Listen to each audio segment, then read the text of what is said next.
becoming innovative. It's all about sustainability.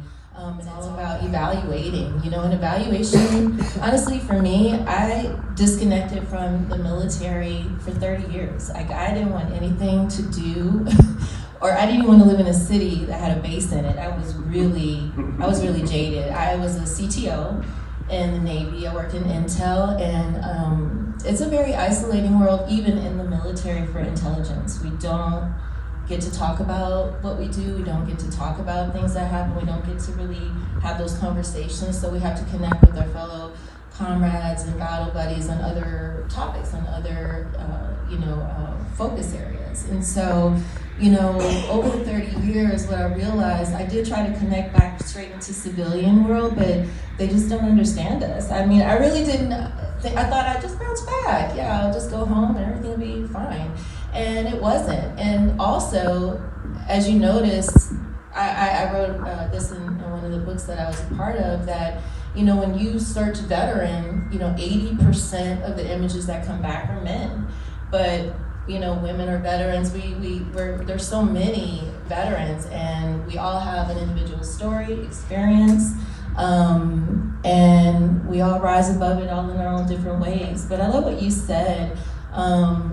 We have to connect back to civilians, but we also have to connect back to the vets. We have to have that community, and I think that what's really helpful is just to have a balance. You don't want to be all just only vets you're hanging around, and you also don't want to just have all civilians. It's really a balance. And for women veterans, our experiences are very different from our male counterparts. And so those are very interesting stories as well. And we're all generally just one, family, but then our experiences for the male and female counterparts are very different.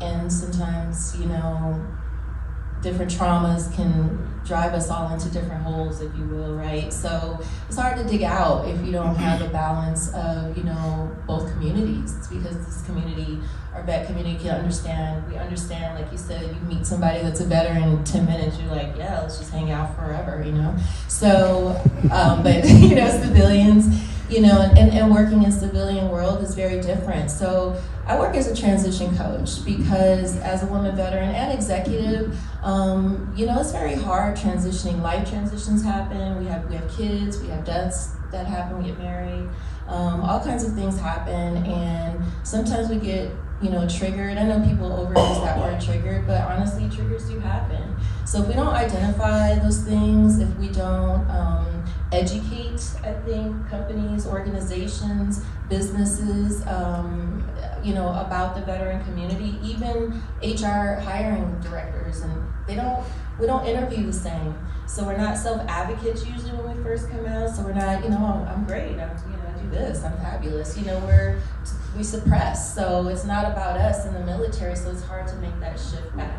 So we don't self-advocate. So you have to ask the right questions to get the answers, to really learn our vast skill sets that we have. I mean, honestly, all military, when we come out, we're natural leaders. We don't have a choice. And I always use the example that, if you're on a battlefield and your leader's killed, you're not going to sit there waiting for somebody else to get shipped in, right? So, it's really important that we don't lose that skill. We embrace those skills, because a lot of our vets come home, and a lot of times those skill sets get lost if they're not, reawakened, engaged, or used. So I really appreciate you, bringing the positive aspects to what we do, because I have a friend, she's in fashion as well, a designer. We're multi-talented, so we do a lot of things, and it's wonderful to see it showcased in a positive light. Thank you, Elizabeth. Thank you so much. Thank you so much.